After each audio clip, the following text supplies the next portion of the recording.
Welcome. Hello? Can you hear me? Oh, yeah. Hi, how are you? Perfect. Good. How are you? Great, thank you. So, how I like this to go is anywhere from 30 minutes to and a half an hour. I'll kind of judge it as we go. And I want you to start off like sharing about. So, we'll go in order of like your childhood to now and like what are you doing to advocate, if anything? Okay, are you going to ask me questions? I just talk and then I'll think of stuff as we go. Okay, gotcha. So, what was your childhood like? Ex- Oh, I missed that. What was your childhood like?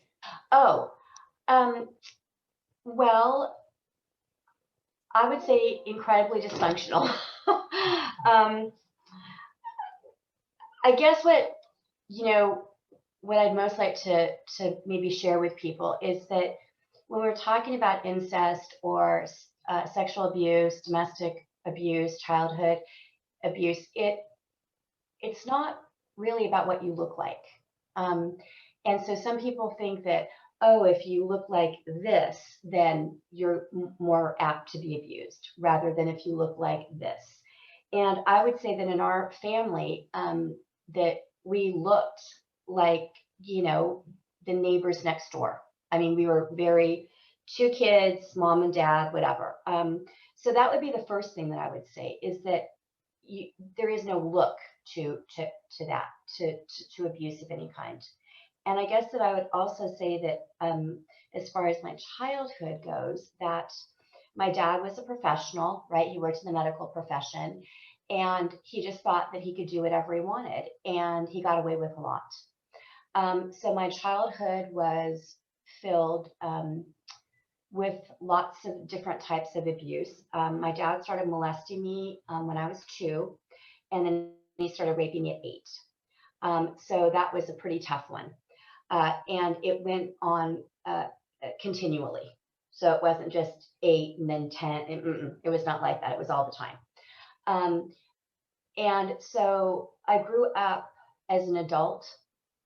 My mother was a person that was the child, and I was the adult because she was just childlike in thinking, naive, and she didn't want to see.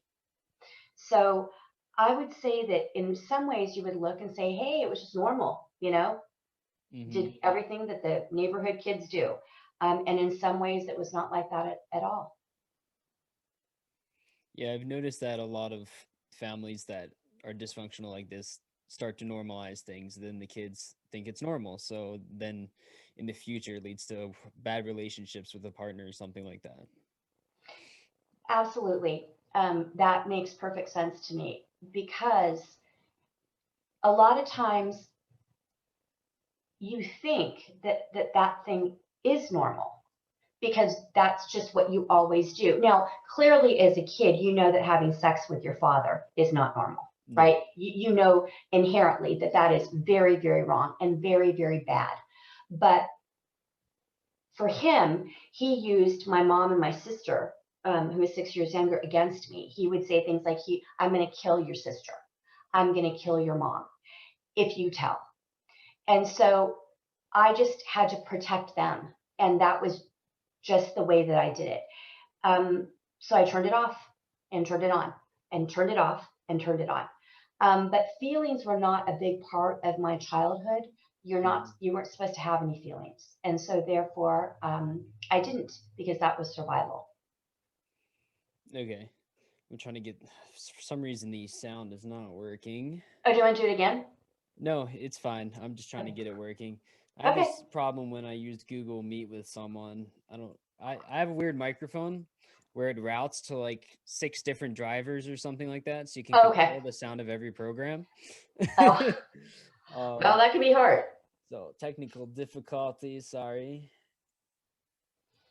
It worked last time. What the heck?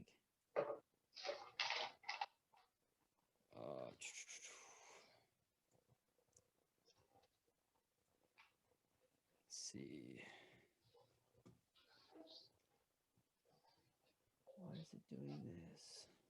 Oh, it's probably a Zoom setting. How do you change the settings in Zoom? Oh goodness. Um, Oh, here we go. Audio settings. okay. Speaker. Voice chat. Already. Say something real quick. Hello? Oh, perfect. Awesome. Okay. Alrighty. So you mentioned in your email that you were 55 before you started remembering this stuff, correct? Was I 50? Yeah, 54. Yes. Wait, Okay. 50 or 54, 55. Yes. So what do you think contributed to suppressing those memories? It's a weird. Incredible trauma. Yeah. And the thing about it was that it's not like it went away. Yeah. It's just that you place it in, you put it in a part, right? That's not, that you can't access because you don't want to. I have a doctorate in education, and so I wrote a dissertation, and the dissertation was about memory. The dissertation was about remembering trauma, and it was about my dad. It was about childhood abuse, but not about sexual abuse, because my mind wouldn't let me go there yet. So what do you think finally brought out that memory? For me, my sister and I went to a class, like a psychic class, like how to develop your intuition. And for me, it was God. I had always been incredibly despondent. I had thought about suicide more times than I could count. I just was not a happy person, and I couldn't figure out why.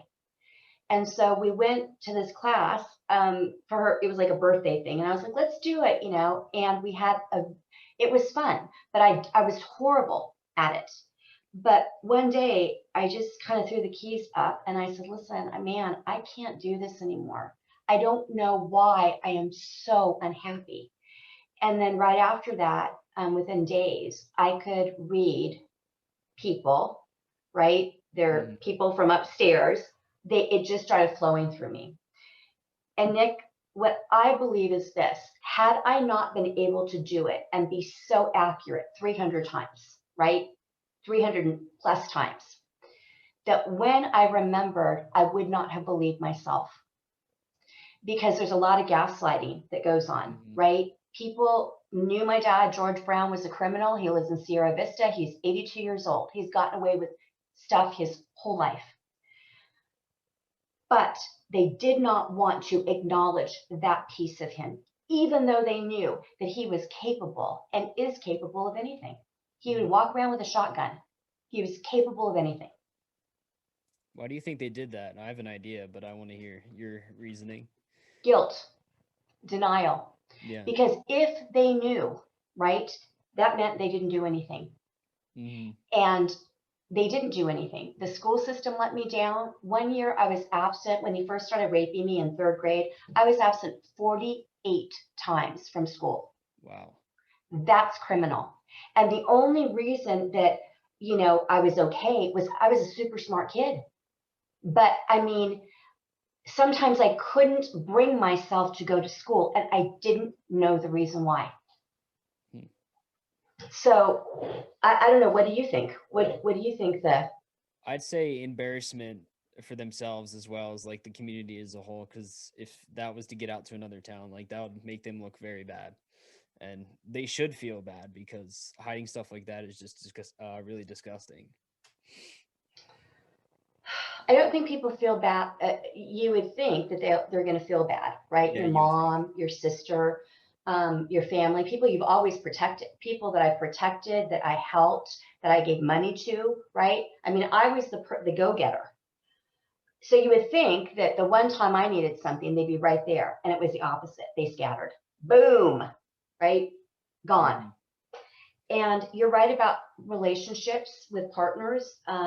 My husband and I decided, we're getting a divorce after almost 25 years of marriage. And it's not my first choice, but it is the right choice. We do not get along. And we are almost toxic, right? He's not a bad person. He's a good person. But I had changed a lot. And for me, I didn't really know how to stand up to people very well. I let people treat me very badly. I let them take advantage of me, say horrible things, because inside I felt terrible about what had happened. And after I remembered, and I started going to therapy every day and going to support groups and things like that, I got stronger.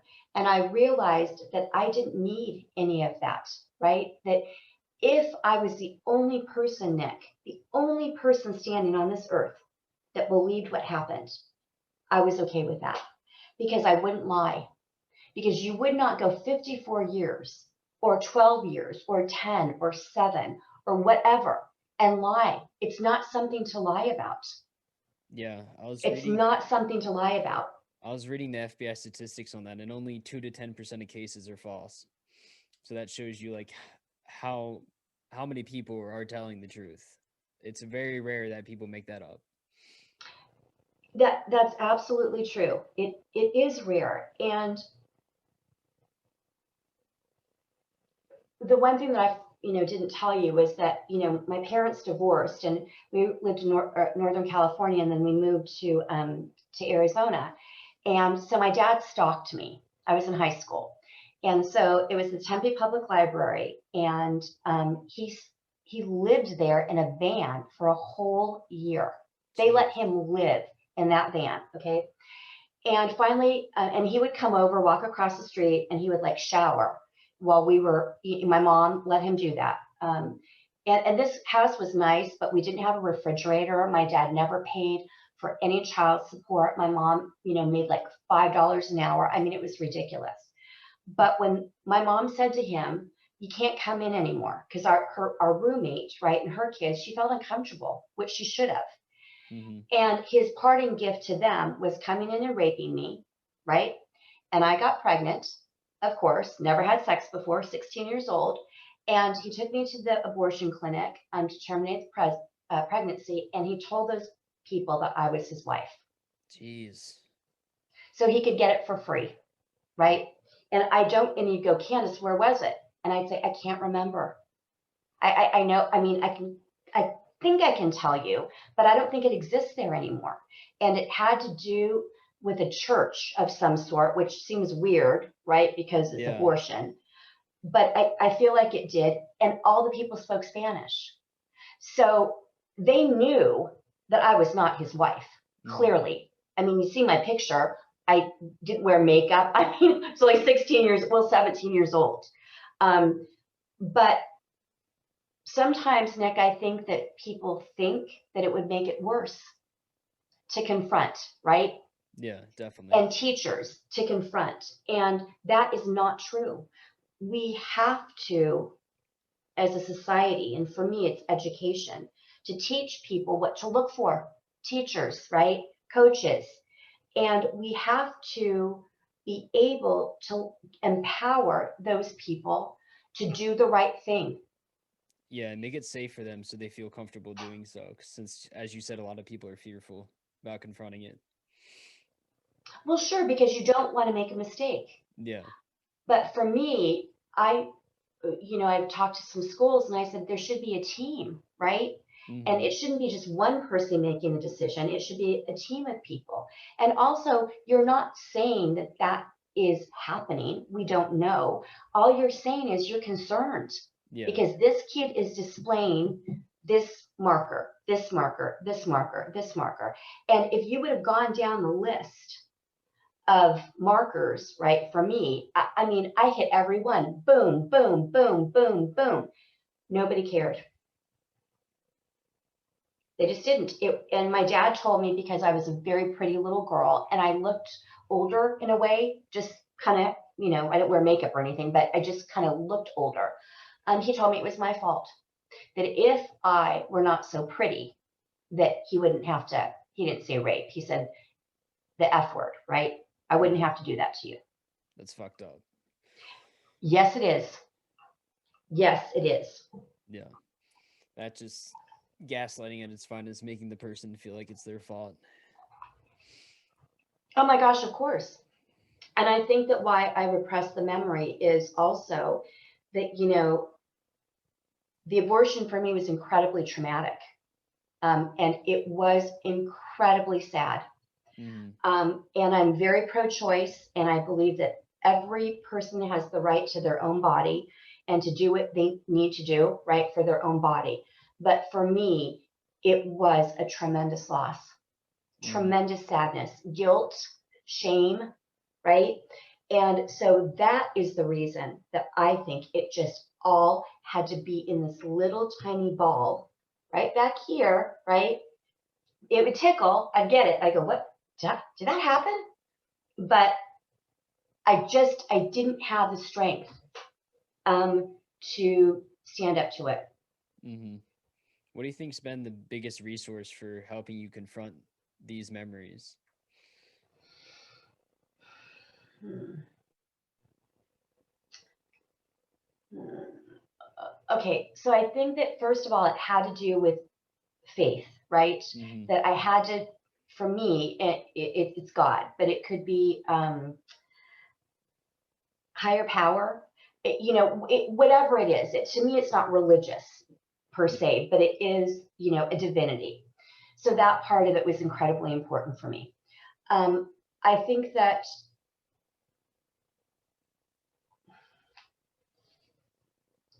I had to walk through it on my own. Um, and doing that is so hard because what happens is that there's a movie reel, right, in your Mm-hmm. mind. Vroom, vroom, vroom. And then pieces are added and it gets bigger and bigger, but the loop never stops. And so I had to learn how to stop the loop. And the way that I did it was, first of all, I went to therapy, and I'm a huge proponent of that, finding the right person to help you. Mm-hmm. And so I found a woman that kind of took the place of my mom, right? Because my mom wasn't there for me, but she was.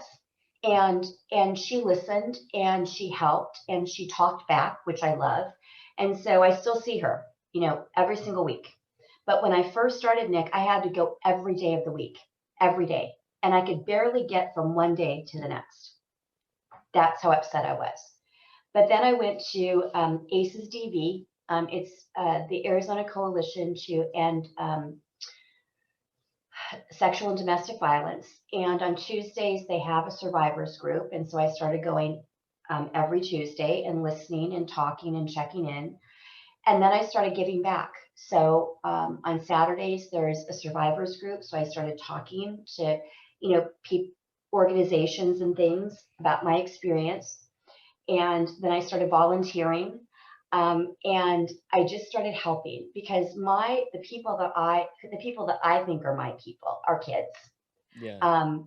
They're teenagers. I was a high school teacher, and it's not like I don't love, people of all ages, but for me, it's going to be kids that I help. So I think that and also it was letting go. I had to stop worrying about if the memory was true. I had to stop worrying about being believed. I had to start adding new memories because they just hurt me. And so for me, it was also just saying when something would come in, right? Here it goes.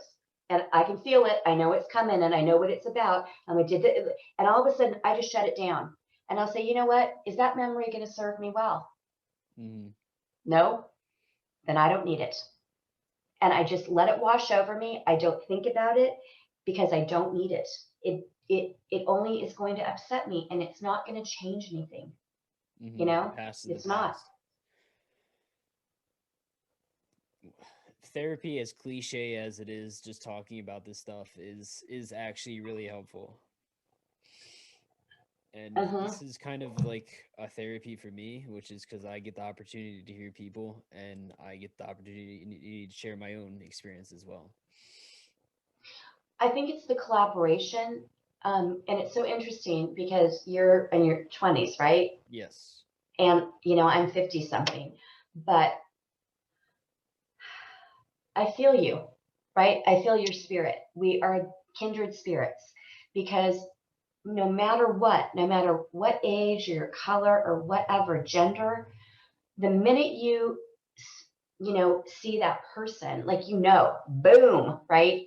That's part of that's my tribe. Those are my people. And so I love the idea that it's not about age or anything or Mm-hmm. gender, or it's just about, how can you and I help? And you inviting me here, I think, is a wonderful idea. And for you to share your experiences, and it's very courageous of you to do that, based on your age and based on your gender, because a lot of men would not feel comfortable doing that. Thank you. And that's my hope, is that people see, like, as a man, that I'm speaking up at such a young age. Because, as you've said, I've noticed a lot of people that are sharing their stories are a lot older than me and have waited many years, like I did, because I waited 10 years myself. And the more you hold on to something, the worse it gets. You can't move forward. I Mm-hmm. mean, you are literally stuck in whatever place you are. And even though it sucks to have to go through like those rocks, and to have to feel every little thing, it sucks worse to be stuck, Yeah. because you're moving forward and you're like, okay, that sucked, but you know what? I got through it. That was terrible, but you know what? I'm still here and I'm not dead. Mm-hmm. And I also have felt that my bad habits, things that I held on to, are gone or leaving. I had gained like 45 pounds. That's not good, right? Yeah. I worked all the time right here. And it was just like this big cocoon. And the minute that I started remembering, things just changed and it just kind of started falling away, because I didn't need it anymore. Mm-hmm. And sometimes I remember my own experience in like vivid detail, where sometimes it doesn't even feel real, because it's like, how could I remember something so well that happened such a long time ago? It's insane. Because you're supposed to, Yeah. and because it was so traumatic that it's like in technicolor, right? A Yeah. long time ago it was black and white and and now it's like, whatever in the video, but it's boom. That's what that memory was like to you, and it feels giant. To me, it feels like a giant screen, and Yeah. like I'm in the middle of a movie, kind of, right? And I think that's why you can do it, because it was something that hurt you terribly and Yeah. changed you. Yeah. I think it's a blessing and a curse, because it's easier for me to like share in detail what happened, but at the same time, it's like you're reliving the moment. And I spent so much time thinking about what ifs once I did speak up. Like, what if, because I waited so long, someone else was affected? And I had to talk through that with my therapist, because he's like, well, it doesn't matter what ifs, you can't change what's already happened. And you're not in charge of the world. Yeah. And that's what I started saying. I'm not in charge of the world, and I'm not everybody's moral compass, right? Like, I can only do what I can do. And I also gave myself permission to make mistakes, Hmm. right? I'm like, people are very critical. Well, you should have said it that way. And I said, I'm sorry, I don't know how to talk about childhood rape in a positive way, There is no way. in It's a a terrible in thing. in a way that is happy or that protects you. I just have to say what it is. And sometimes I'm not going to say it right, or sometimes I might trigger somebody, but I'm just doing the best I can under extraordinary circumstances, Yeah. And um, I also, one thing that for me is super important is like every day I meditate and pray, but I ask for forgiveness for myself, right? I ask for forgiveness for other people, but I ask for only people to come to me, right? That are good for me. And I want everybody else to fall away. Yeah. And at one point, I was sitting here just by myself. There was nobody around. There was nobody. My daughter, who's, she'll be 15, but she's a kid. She want to hear it all the time. And I was just like, oh my God, I'm by myself. But then if you sit in it for a while, you're like, wow, this isn't that scary. It's kind of cool. It's kind of peaceful. And then people just started coming, right? Just, all these. And so that was the cool part, because like I said, like, you're my people. because those other people I thought were my people, they weren't. They weren't. I've noticed one thing, especially with you and survivors, a lot of it comes down to faith and a lot of spiritual aspects that help them the most. And it's very beautiful to hear, because I don't identify myself as a Christian, but I definitely believe in a higher power and that everything happens to me for a reason, even Mm-hmm. if it sucks. Um, but it makes us who we are. And if you're able to push through that, you can show people what happened to you. And if they're suffering through it, you can help them by sharing your own story. And that's the hope of this, is that we can share as many people's stories as we can, so people just don't feel alone and have the power to speak up for themselves. Um, I think that that's wonderful, and I think that however God comes to us, or a higher power, right? Um, it's good, but I also think that we have to laugh, and there Mhm. are funny things that happened to me when I started remembering. I mean, and you're like, how could incest be funny? But it kind of is. It's that thing wasn't funny, right? That's terrible. Yeah. But some of the weird things that happened, or some of the things I believed, or some of the things that I did, like buying $400 worth of pills at Sprouts, like vitamins to help me. Mhm. Or having this woman told me that if I had enemas, that's crazy. But Yeah. because I was like desperate, I just didn't know. And those people took advantage of me. You know what I mean? And so that's part of what I like to do, is go, hey, you don't have to do all of this stuff. You can do stuff that's free, Yeah. and it's going to help you even more than these stupid colonics or vitamins or juice cleanses or whatever, you know? Mhm. I think a lot of people, it's a good sign of healing when you can laugh at things that happen to you in your life, because I've a pretty dark sense of humor about what happened in my own experience, and I feel like that's a good thing to be able to laugh about things that happened or your own past experience. But if I say it to the wrong person, that can be trouble, like, because they won't understand what I'm laughing about. And that's their problem. Yeah, and that's what I I that's mean, what I try to remember. because you have to, I mean, some of it is like so ridiculous. You're like, what? Like when one woman said to me, well, couldn't you have married your father? But because I was pregnant. And I'm like, what? I go, I mean, I guess in like polygamous Utah, or I go, no, but, and I don't think that's what she meant, but I started laughing. I'm like, that's crazy, Yeah, right? And so, but I think back now and I crack up. I'm like, who says that to somebody? You yeah. know, that's random. And, but you do have to laugh at it. Because if not, it's so overwhelming and so terrible that, Hmm. that you just can't get through it. And so, yeah, I think that laughter is a really, really good thing. And you can share experiences and say that, and laugh about certain aspects, not the whole thing, but certain Yeah. pieces of it, Hmm. that were a little ridiculous. Definitely. So, what are you doing now to advocate for abuse survivors?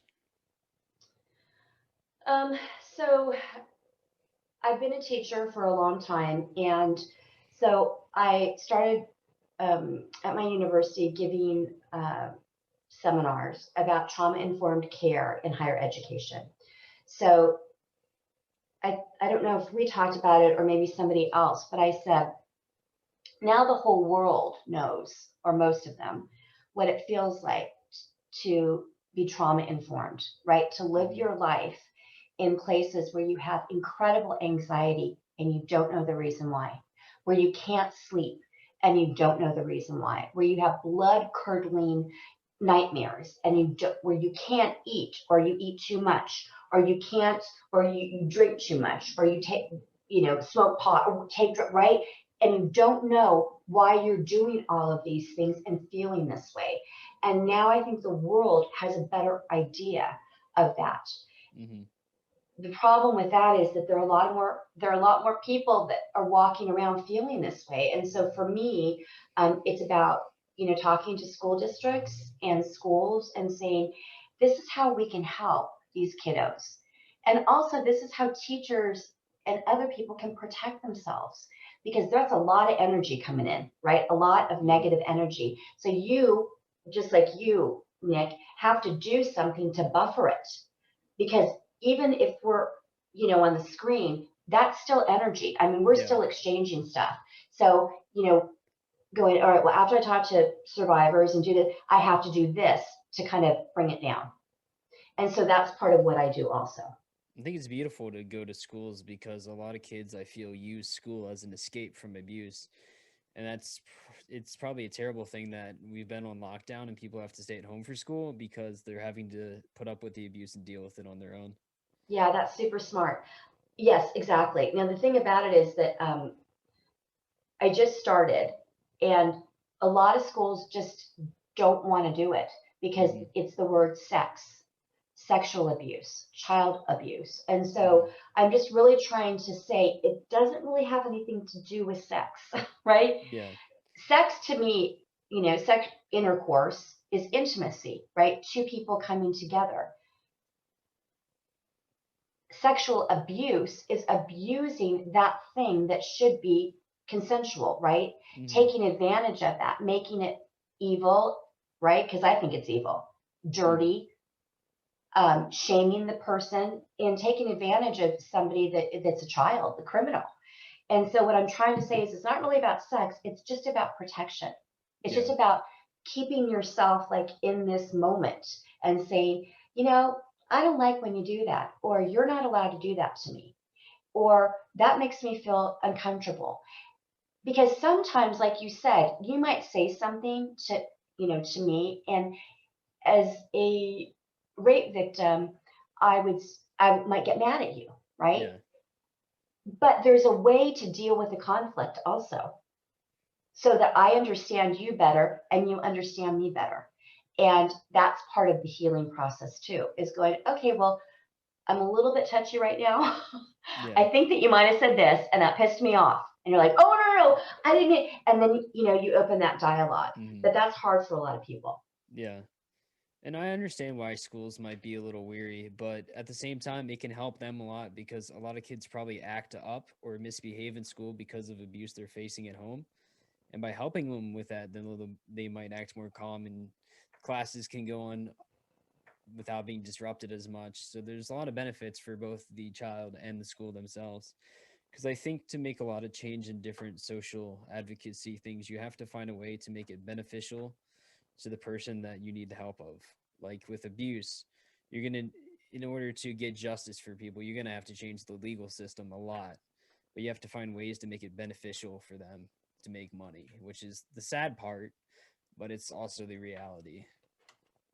I would agree with you. Justice is subjective. So justice for me, I'm not going to ever get justice. I mean, I did report the rape, and I have a detective, and he's going to follow up, and he's going to drive down to Sierra Vista.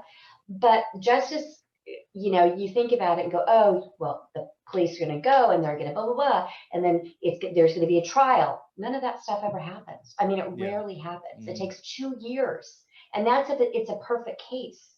And then probably that person's going to plead out. So it's not like we think, like on the television show. Justice you have to reconcile it in your own mind. Yeah. And you're going to have to accept that for me, justice meant letting it go, Hmm. saying, I've done as much as I can do, but I'm being held back because I'm worrying about this thing. If I let it go, then I can help people and I can move forward and be happy. And Yeah. so that's justice for me, right? Because he's never, I mean, I know he hurt other people. I know he did, because you just don't do it once. So my hope is that somebody someday will see me, right? And I Hmm. used to work at my dad's office, and I don't look that different, right? From when I was a little girl, not that different. And go, oh my gosh, I know that girl. I know that woman. And that will trigger them, and that somehow I can help them to say, it's okay. I believe you, right? Mm-hmm. I believe you. Has nothing to do with him anymore, right? Nothing to do. It has to do with us. And so that's why I don't particularly love being on podcast or, any of these. That's not my deal. But I do it because I know that I feel 5 people are going to come forward. I'm hearing the number 5, and I'm going to go with that. And so I just do as much as I can to help, and to let kids know that you didn't do anything wrong. You're not lying. Why would you lie? And even though this thing is so terrible and you didn't deserve it, it does not have to ruin your life. You can go on and be happy and have a great career and a wonderful life and a family and whatever you want, right? Whatever you want, you can still do that. Don't let this change everything about the good part of you, right? Because you didn't give anything away. He or she, usually in my case, he took it without permission. So that's my advocacy, really. Mm-hmm. And also by not letting yourself live your life, that also kind of lets the abuser win, because they know they're holding you back and making you miserable. Whereas when you forgive yourself and move on, it shows them that you're above them and you can do better even with what they did to you. I think you get to the point also where I'm indifferent as to what George Brown thinks. Mm-hmm. Either way, it's fine. Yeah. I'm not in charge of him. If he can live with himself and lie to people and say that he didn't do it, which he actually has never denied, just so you know. He's never denied it. He said it's sick, but he never said I didn't do it. Yeah. So that's interesting. But that's not not my circus, not my monkeys. I just don't care what he does.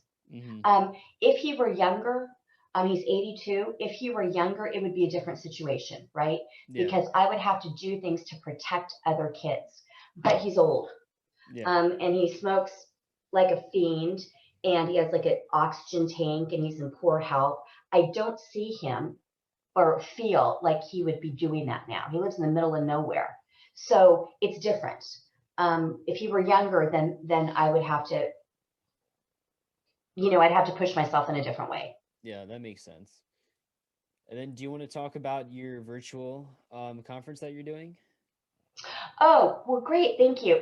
It's not actually me, but there is a virtual seminar that is coming up on March 7th.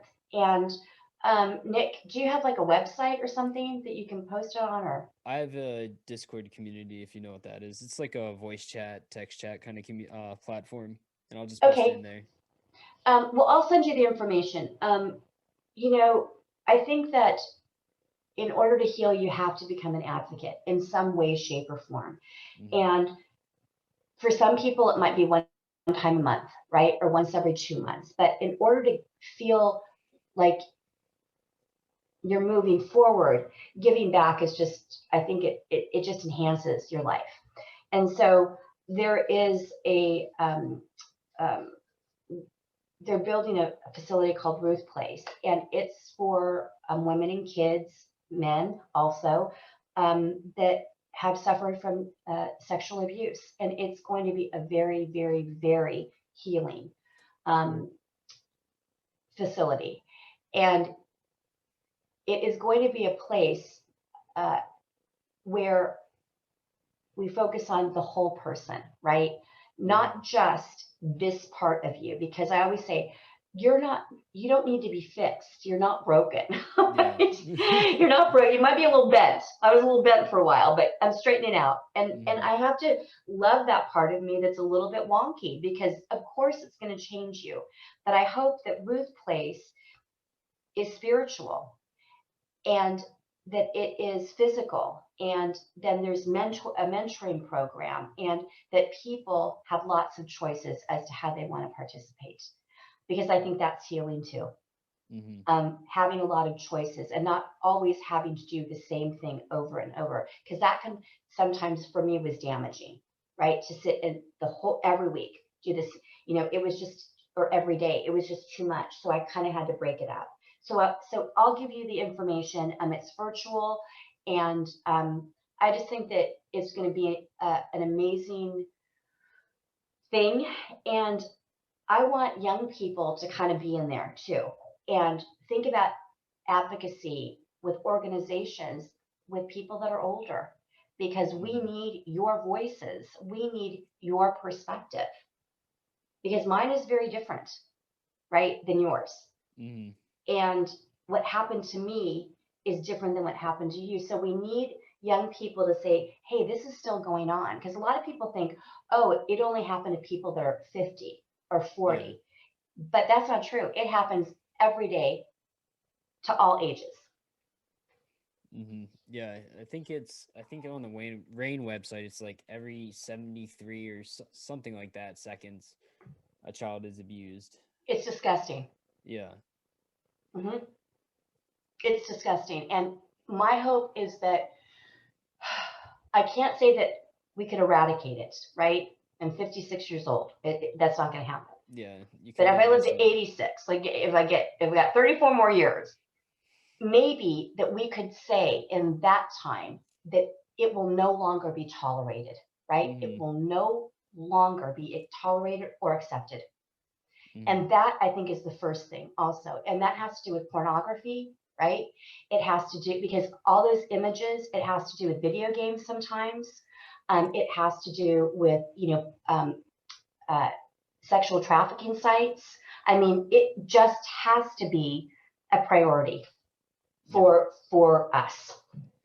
Yeah, I was reading the other day that 93% of reported cases came from Facebook in 2019, I think it was. It's just like they'll go out of their way to censor things politically, but they're not going out of their way to censor abuse. And I have to tell you, that makes me sick, because that dude is worth gazillions of dollars and Mm-hmm. he has children, but it's making him money.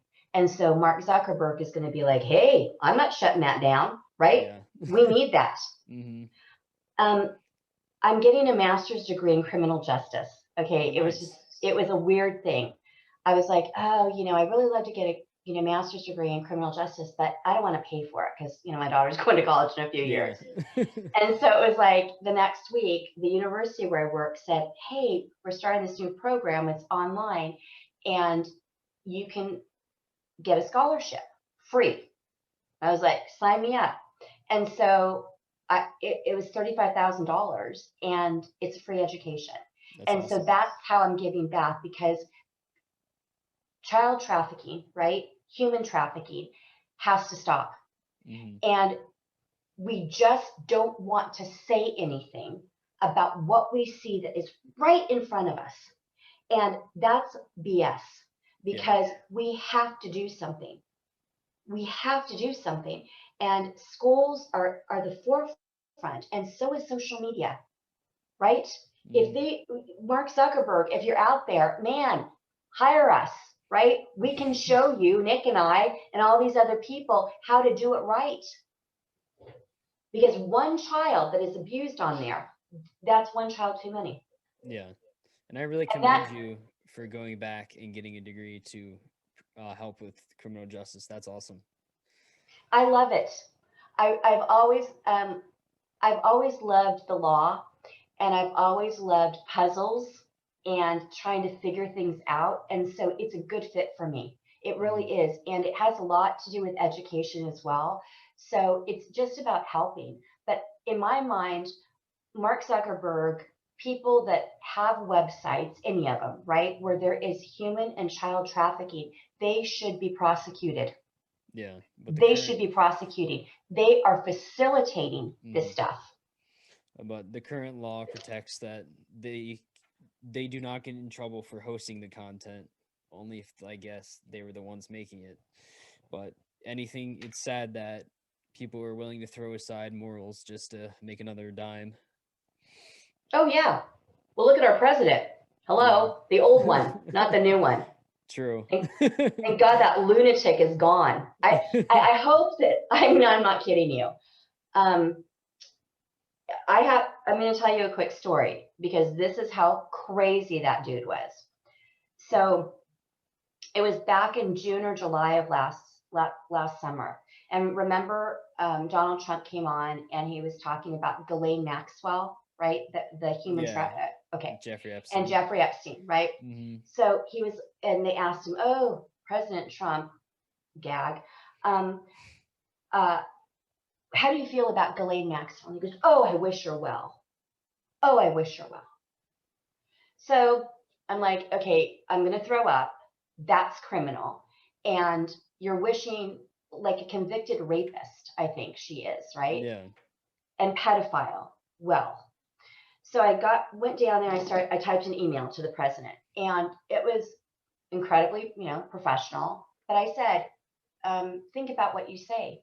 You speak for us, right? You speak for all the sexual abuse survivors, and whether we voted for you or not, you are our president. And how dare you do that? Yeah. How dare you? And then I signed it and I said, with respect and whatever, and I sent it off.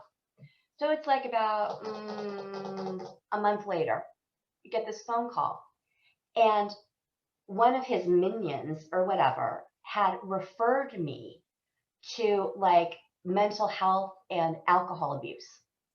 And they had to write a report on me. Jeez. For the email. Wow. And when the girl called, her name was Nicole, I said, because it was one of those things where you don't get a copy back, you just send it. Yeah. And I just typed it in the box. And I said to her, I go, okay, I'm confused. I said, did I say anything like threatening? I mean, that's not really my style, but did I say?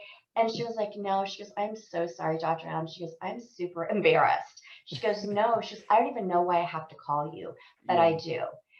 And I thought to myself, I said, it's fine. Go ahead. What do you need to know about my, in the report?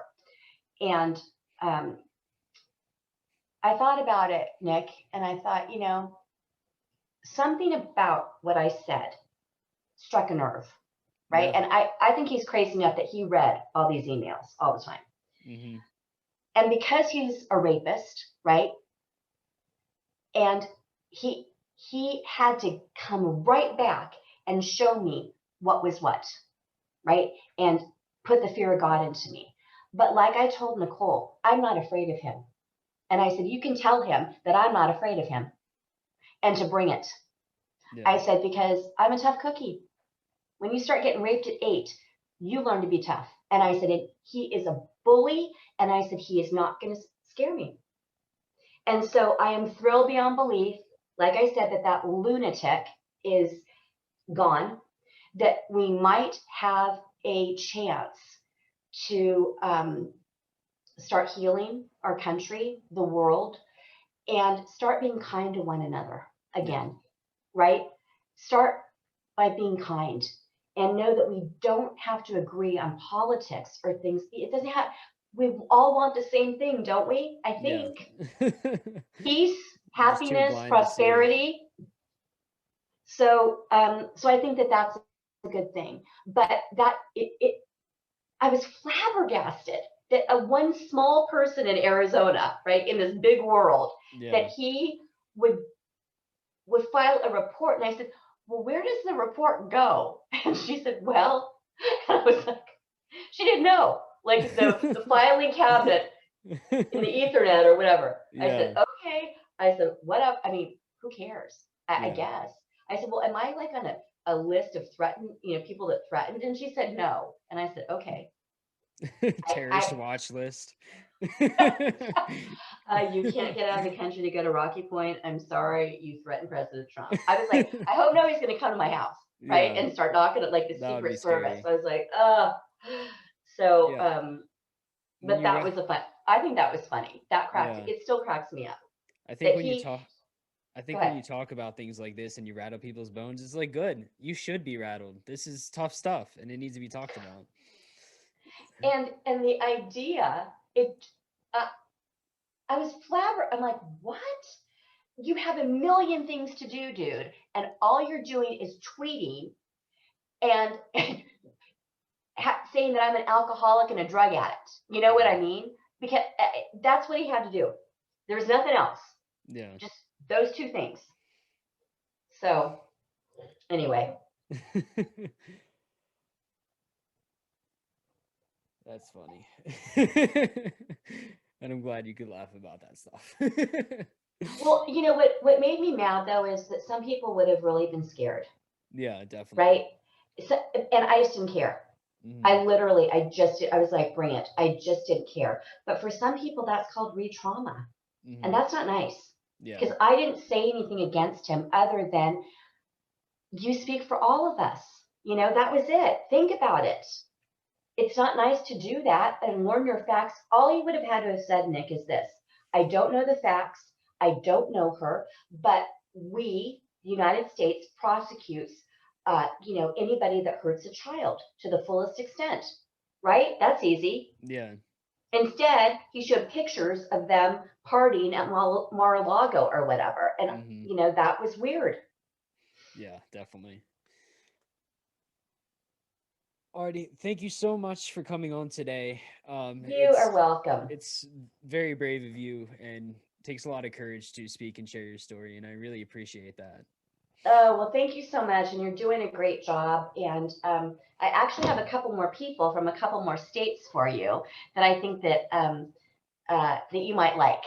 No, that'd be awesome. Just email kids me. that are like one woman's. My friend Natasha's a bodybuilder and makeup artist, and she's like 31. And then I have another person that's in their 20s, and I think that is great that you have an age range. Yeah, definitely. Getting a younger age perspective would be good.